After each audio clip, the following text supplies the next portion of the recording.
Hi everyone. So this week on It's Mostly Bullshit, Judith, Alex and I thought we'd try something a bit different.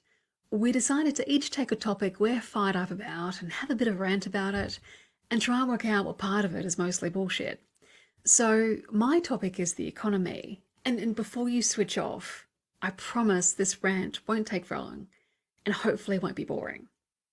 So as you're probably painfully aware by now, Australia's economy fell off a cliff when COVID hit and we were forced to lock down to suppress the spread of the virus. Now, Australia wasn't alone in this. Every economy in the world has taken a beating because of COVID, regardless of whether they're locked down or not. In the June quarter after our lockdown, Australia's economy had a 7% fall in gross domestic product or GDP. Sweden, the poster child for not locking down, had an 8.1% drop over the same period. The UK had a 20% drop. So what is the government doing about it?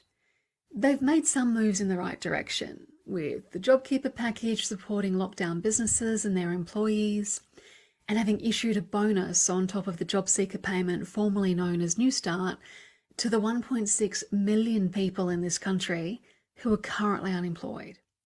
And just so you know, that 1.6 million figure doesn't include anyone currently receiving JobKeeper.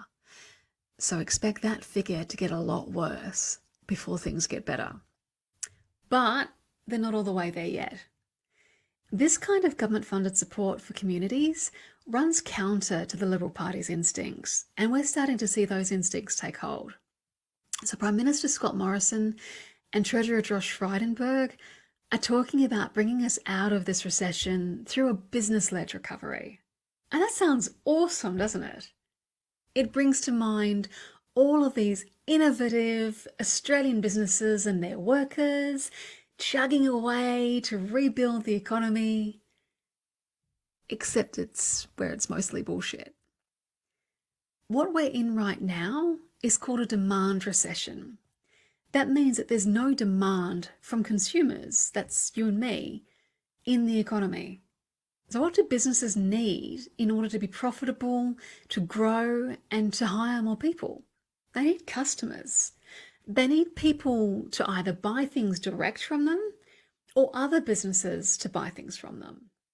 And a lot of that isn't happening right now, either because you're in Victoria and you're in lockdown, and if you're lucky enough to still have a job and money to spend, you're not really in a position to go spend it. And you're probably not in the mood to go shopping anyway. And even if you're not in Victoria, you're probably not spending much either, because you're either out of work, or you're supporting someone who's out of work, or you're still working from home and you're making your own lunch and coffee. And therefore, your lunch and coffee money isn't finding its way into the cash registers of the cafes and the lunch bars you used to buy from when you were working in an office before the apocalypse happened. Remember before the apocalypse? Good times. Anyway, so the government, having done good things with JobKeeper and JobSeeker and other support measures to stop the economy collapsing completely, is now on track to begin winding back all that support under the guise of it not being sustainable or that we can't afford it. But what that means is that by cutting the rate of JobKeeper and JobSeeker like they plan at the end of September, they're removing demand from the economy while we're in a demand recession. That doesn't seem very smart, does it? Businesses can't lead the recovery when they have no customers buying their stuff, can they? So how do we fix a demand recession? We need the government to provide demand. That can be stimulus like JobKeeper and JobSeeker, which puts money directly into the hands of people with low or no incomes, and they go spend that money on essentials like food, rent, transport, etc., and that feeds into the economy and into businesses.